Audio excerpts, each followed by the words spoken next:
అండి. నమస్తే. నేను మీ లక్ష్మీ చౌదరిని. Welcome to Mishti Madhuramulu Telugu audio stories ఛానల్లో ప్రచురితమవుతున్న ప్రతి కథ నా సొంత కంటెంట్. ఇది నేను స్వయంగా రచించుకున్నది ఇక్కడ ప్రచురిస్తున్నాను. ఒకవేళ ఇలాంటి కథ ఎక్కడైనా ఏ ఛానల్లో అయినా చూస్తే వెంటనే నాకు ఇన్ఫామ్ చేయండి యార్. ఇక మాది కొరని ప్రణం పార్ట్ 192తో మీ ముందుకు వచ్చాను. కథలోకి వెళ్ళే ముందు లైక్స్ హైప్స్ మర్చిపోకండి యార్. ఇక నేను ఢిల్లీ వెళ్తున్నాను, వస్తావు నాతో అని అడుగుతాడు నవీన్ గర్వికని. ఆ ఈక అన్న పిలుపు మాన్రా మీరు అని చిరుకోపంగా అడుగుతుంది నవీన్ చేతి మీద పడుకున్న గర్విక. గర్వి ప్లస్ ఇక గర్విక. గర్వి అంటే ఇంకా నెత్తికెక్కుతావేమో, ఇక అని పిలిస్తే బాగోదు. నేను దీర్ఘం పెట్టాను. ఈక కరెక్ట్ సెట్ అవుతుంది నీకు. గడ్డి అని పిలుద్దామంటే వద్దన్నావుగా. ఇంతకుముందు ఎవరో పిలిచారని అనుభవం ఉందని అన్నావుగా అని నవ్వుతూ అంటాడు. సరేలే, మిమ్మల్ని మార్చడం నా వల్ల కాదు. ఢిల్లీ ఎందుకు అని అడుగుతుంది. మా గురువు గారు బిజినెస్ సమ్మిట్కి వెళ్తున్నారు, నన్ను కూడా రమ్మన్నారు. అక్కడికి వస్తే ఇంకా కొత్త కొత్త విషయాలు తెలిసే అవకాశం ఉంటుంది అని రమ్మని అడుగుతున్నారు. ఆయన ఒక్కరే కూడా వెళ్ళలేక నేను ఈరోజు పాల ఫ్యాక్టరీ పెట్టినా, ఎరువుల ఫ్యాక్టరీ పెట్టినా దానికి సలహాలు సూచనలు దగ్గర నుంచి ఫైనాన్షియల్ సపోర్ట్ కూడా ఆయన నుంచే నాకు అందింది. రమ్మన్నప్పుడు వెళ్తేనే కదా నాకు కూడా ఇంకా అనుభవం వచ్చేది అని అంటాడు నవీన్. వెళ్ళండి, ఆయన అన్నది నిజమే. అక్కడికి వెళ్తే మీకు చాలా అనుభవంతో పాటు కొత్త కొత్త విషయాలు కూడా తెలుస్తాయి. కొత్త కొత్త వ్యక్తులతో కూడా పరిచయం పెరుగుతుంది. బిజినెస్ డెవలప్ చేసుకోవడానికి అవకాశం ఉంటుంది. పక్క రాష్ట్రాల వారికే కాకుండా ప్రపంచంలో అన్ని దేశాల వాళ్ళకి ఇప్పుడు మీరు చేస్తున్నవి ఒక ఐడియాస్గా కూడా చెప్పొచ్చు. ఆర్గానిక్ ఫుడ్ గురించి, కెమికల్స్ లేకుండా తయారు చేసే ఎరువుల గురించి మీరు కూడా అక్కడ స్పీచ్ ఇవ్వచ్చు. అది చాలామందికి ఉపయోగపడచ్చు అంటుంది. ఏమో అదంతా తెలియదు కానీ వెళ్ళాలని అయితే డిసైడ్ అయ్యాను. వస్తావా? ఎలాగూ హనీమూన్కి తీసుకువెళ్ళలేదని ఏడుస్తున్నావు కదా, అలా ఆగ్రా ఆ తర్వాత కాశ్మీర్ వెళ్ళొచ్చేద్దాం అని అంటాడు. నేనేం హనీమూన్కి తీసుకువెళ్ళలేదని ఏడవలేదులే అంటుంది మొహం ముడిచి. కానీ కోరికైతే ఉండే ఉంటుందిగా. వస్తావా మరి? అదంతా తిరగాలి అంటే ఖర్చు ఎక్కువ అవుతుందిగా అని అంటుంది. వామ్మో ఈక, నువ్వు ఇలాంటి మాటలు మాట్లాడితే నాకు మూర్ఛరోగం వస్తుందేమో అంటాడు నవ్వుతూ. ఛీ, ఏం మాటలవి అని కోపంగా అంటుంది. మరి నీలాంటి దెయ్యం ఖర్చుల గురించి మాట్లాడుతుంటే అలాంటి ఆలోచనలే వస్తాయి అని నవ్వుతూ, ఖర్చు గురించి నువ్వు ఆలోచించుకు, పర్వాలేదు, భార్యని కాశ్మీర్ వరకు తీసుకువెళ్ళగలిగే సంపాదన సంపాదించానులే. మీ ఇష్టం, మీరు రమ్మంటే వస్తాను. సరే వెళ్దాంలే, మళ్ళీ ఫ్యూచర్లో కనీసం నన్ను ఎక్కడికి తీసుకెళ్ళలేదు అని నువ్వు అనకుండా ఉండాలి అన్నా తీసుకువెళ్తానులే అని నవ్వుతూ అని గర్వికని అల్లుకుపోతాడు నవీన్. 10 రోజుల తర్వాత బిజినెస్ సమ్మిట్ జరిగే రోజు.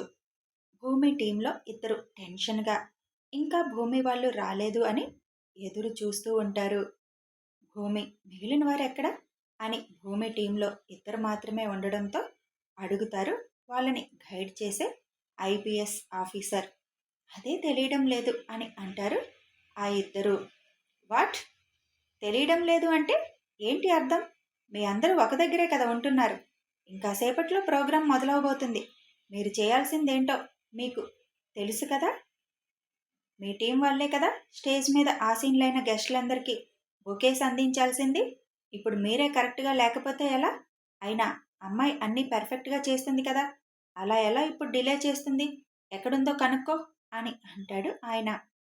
సార్, ఫోన్ కూడా అవడం లేదు సార్, మీకొకటి చెప్పాలి సార్ అని అంటారు ఇద్దరు. ఏం చెప్పాలి అని అడుగుతారు ఆయన అనుమానంగా. వాళ్ళిద్దరూ చెప్పింది విన్న ఆయన వాట్ అని షాక్ అయిపోతారు. మాకు భయంగా ఉంది సార్, భూమి కూడా ప్రమాదంలో పడిందేమోనని అని అంటారు ఇద్దరు. వింటున్న అతనికి ఏం మాట్లాడాలో ఏం చేయాలో కూడా అర్థం కాక టెన్షన్తో బీపీ పెరిగిపోతుంది. మహామహులందరూ వచ్చేసి ఆసీనులై ఉన్నారు అక్కడ. ఇక రావాల్సింది చీఫ్ గెస్టులు మాత్రమే.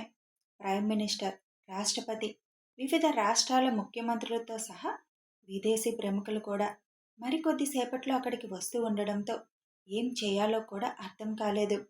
ఇప్పుడు హడావుడి చేస్తే ఇటు నుంచి ఏ ప్రమాదం వస్తుందో అన్న భయంతో, అసలు ఎక్కడ ప్రమాదం దాగి ఉందో తెలియక అసలు ప్రమాదం ఉందో లేదో కూడా తెలియకుండా స్టెప్ వేస్తే ప్రపంచం మొత్తం దృష్టిలో ఇండియా అభాసుపాలు అయిపోతుంది. ఎలాంటి నిర్ణయం తీసుకోవాలో కూడా అర్థం కాక అతనికి పిచ్చి పట్టేసినట్టు అయిపోతుంది. ఆ అధికారి షాక్ అయిపోయి అసలు ఏం చేయాలో అర్థం కాని సందిగ్ధంలోకి వెళ్ళిపోతాడు. భూమి అనుకున్నట్లు అసలు అక్కడ ప్రమాదం ఉందా లేదా అన్నది క్లారిటీ లేదు. అది భూమికే లేనప్పుడు ఇక ఎవరికి మాత్రం ఎలా ఉంటుంది? ఇప్పుడు కేవలం ఏ ఆధారాలు లేకుండా అది పట్టుకొని ఎవరికి చెప్పినా గందరగోళం అయిపోతుంది.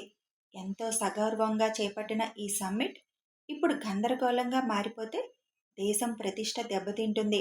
ఒకవేళ భూమి అనుకున్నట్లే ప్రమాదం ఉంటే దానివల్ల ప్రపంచం ముందే తల వంచుకోవాల్సిన పరిస్థితి వస్తుంది దేశానికి. ఏం చేయాలో ఆయనకి పాలుపోలేదు.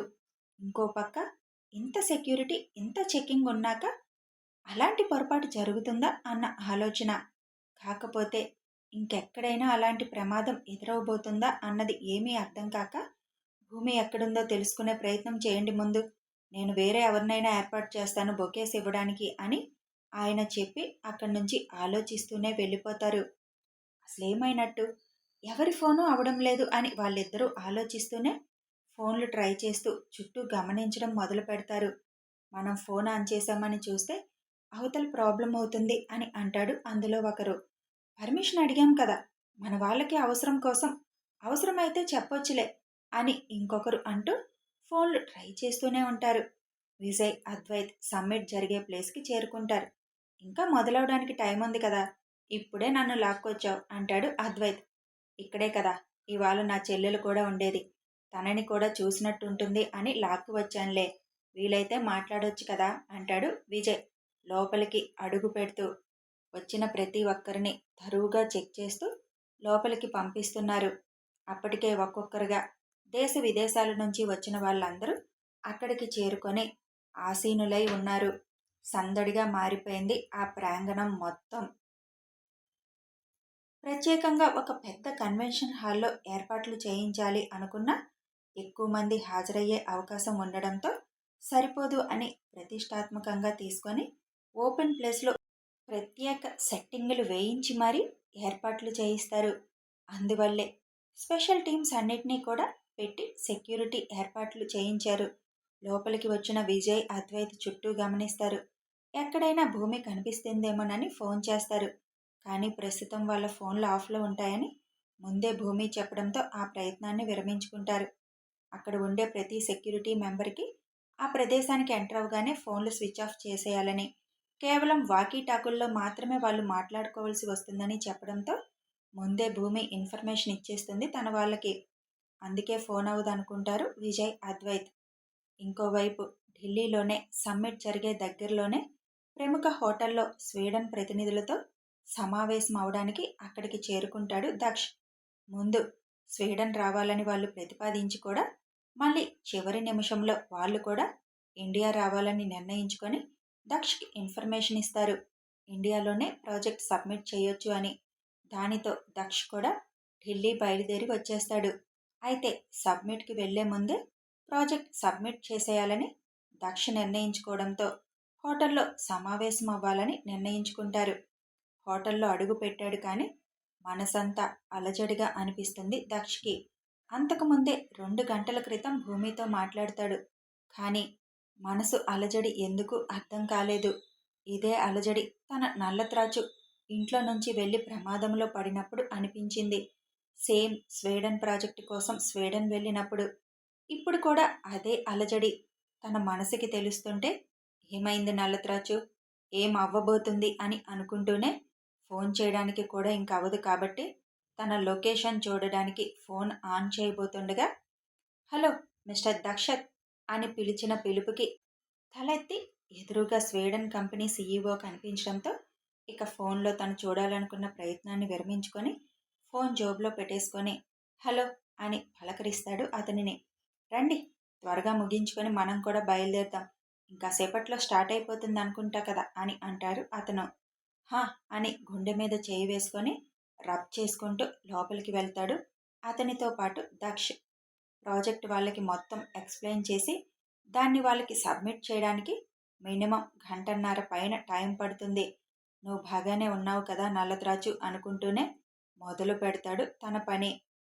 ఒక గదిలో హవీష్, కుసుమ, భూమితో పాటు మరో 20 మంది స్పృహలో లేకుండా పడుకొని ఉంటారు. భూమి తల నుంచి కొద్దిగా రక్తం కూడా కారుతూ ఉంటుంది. మిగిలిన వాళ్ళ ఒంటికి పూర్తిగా గాయాలై ఉంటాయి. ఏం జరిగినా కూడా సంకల్పాన్ని వదులుకోవద్దు. మన మనసు బలంగా కోరుకుంటే బలహీనంగా ఉన్న మన శరీరం కూడా మనకు సహకరిస్తుంది. ఓటమి ఒప్పుకోకూడదు. చివరి నిమిషం వరకు పోరాడాలి అని ఎప్పుడూ చెప్పే దక్ష మాటలు మెదడులో మెదులుతుంటే మంటల్లో బూడిదైన శరీరాలు కళ్ళ ముందు మెదలగానే రాక్షస్ అంటూ ఉలిక్కిపడి కళ్ళు తెరుస్తుంది భూమి. తలంతా భారంగా అనిపిస్తుంటే నెమ్మదిగా జరిగింది గుర్తు చేసుకునే ప్రయత్నం చేస్తుంది. ఏం జరగబోతుందో గుర్తుకు రాగానే బలవంతంగా లేచి నిలబడి చుట్టూ గమనిస్తుంది భూమి. చిమ్మ చీకటి. ఎక్కడా ఎటువంటి అలికిడి లేకపోవడంతో అడుగు ముందుకు పడను అంటున్నా కాళ్ళకి తగిలిన దెబ్బలను కూడా లెక్క చేయకుండా బలవంతంగా అడుగులు ముందుకు వేస్తుంది. తనతో వచ్చిన వాళ్ళందరూ ఏమయ్యారు? వాళ్ళు క్షేమంగా ఉన్నారా లేదా అన్న భయం తనలో వస్తుంటే హవీష్, కుసుమ అని చిన్నగా పిలుస్తూ ముందుకు అడుగులు వేస్తున్న తనకి కాళ్ళకి ఏదో తగిలేసరికి ఆ చీకటిలోనే చిన్నగా తడిమి చూస్తుంది. మనిషి తగలడంతో అదెవరో కూడా అర్థమై కుసుమ, కుసుమ అని కదుపుతూ లేపుతుంది. ఇంత చీకటిగా ఉందేంటి? రాత్రి అయిపోయిందా?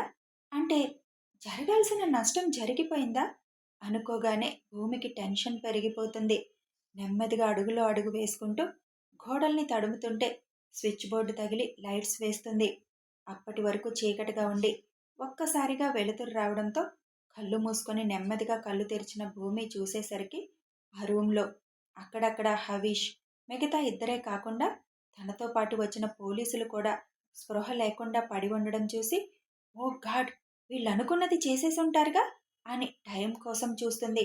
అక్కడెక్కడ టైం లేకపోవడంతో ఇప్పుడు అసలు టైం ఎంతైంది? బయటికి చూడ్డానికి కూడా అవడం లేదు. ఈ పాటికి నష్టం జరిగిపోయిందా? అక్కడ అందరూ ఉంటారు కదా అనుకోగానే వణుకు వచ్చేస్తుంది భూమికి.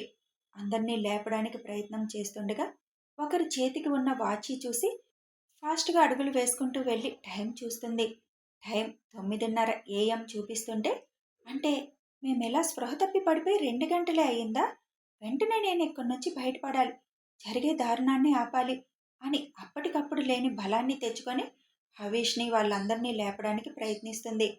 అసలు అక్కడి నుంచి ఎలా బయటపడాలో కూడా అర్థం కావడం లేదు. అందరికీ గాయాలు విపరీతంగా అయ్యాయి.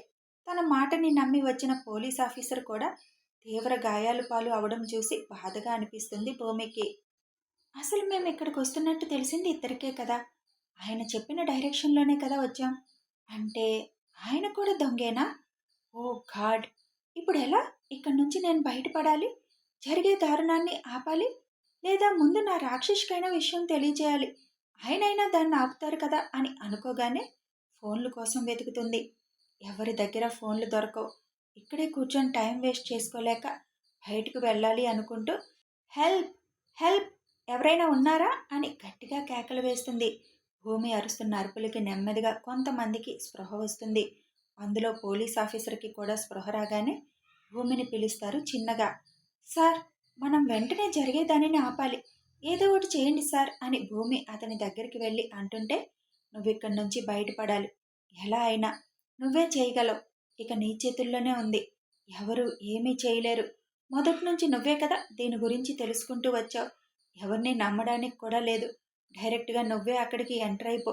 ఎవరికి ఫోన్ చేసి చెప్పినా ఇప్పుడు ఎవరు మనకి సహకరిస్తారనేది తెలీదు. ఎలా అయినా జరిగే దారుణాన్ని ఆపు అని అంటాడు ఆయన. కానీ ఇక్కడి నుంచి బయటికి వెళ్ళడం ఎలా సార్? మీరందరూ కూడా చావు బతుకుల మధ్య ఉన్నారు కదా అని అంటుంది బాధగా. ఏం పర్వాలేదు, దేశం కోసం మనం ప్రాణాలు అర్పించడం మన కర్తవ్యంలో భాగమే. నువ్వు వెంటనే వెళ్ళు, ఇక్కడి నుంచి బయటపడే మార్గం ఆలోచించు, త్వరగా వెళ్ళమ్మా, జరిగే దారుణాన్ని ఆపు, ఎక్కువ సమయం లేదనుకుంటా కదా, వాళ్ళు ఆల్రెడీ వెళ్ళిపోయినట్టున్నారు అని ఆయన అంటుంటే అసలు బయటికి వెళ్ళే మార్గం కూడా లేదు సార్ అని అంటుంది భూమి. ఉంటుంది, ఆలోచించు బాగా, వెతుకు, తప్పకుండా ఏదో ఒక మార్గం దొరుకుతుంది, త్వరగా వెళ్ళమ్మా అని ఆయన రిక్వెస్టింగ్గా అంటుంటే ఆ క్షణం దక్ష మాటలు మరలా గుర్తు చేసుకుంటుంది. మన సంకల్పం గొప్పదైతే ఏది మనల్ని ఆపలేదు. గోడలు బద్దలు కొట్టుకొనైనా మనం చేయాలనుకున్నది చేయొచ్చు.